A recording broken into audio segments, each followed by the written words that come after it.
Hello. बोल ना. अगं किती लाडू खाशील? संक्रांती आहे, तिळगुळ खायची कॉम्पिटिशन नाही.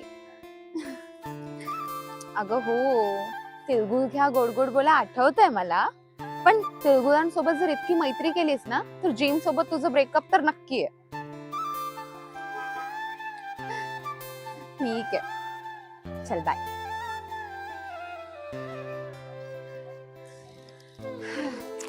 आजकाल की नाही, लोक सणासुदीचा खरा अर्थच विसरलेत. आता संक्रांतीच बघा ना, संक्रांत म्हणजे फक्त तिळगुळ खाणं एवढंच सुचतं लोकांना. पण तिळगुळ तिळगुळ म्हणजे खरा आयुष्याचा गोड सार आहे, हे कोण समजवणार? आता तिळगुळ म्हणजे किती परफेक्ट उदाहरण आहे.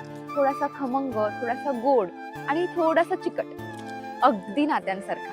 तर एवढं लक्षात ठेवा की संक्रांत म्हणजे फक्त तिळगुळ आणि सण नाही, तर आपण गोड राहणं आणि आपल्यासोबत तो गोडवा इतरांसोबत वाटणं हे आहे.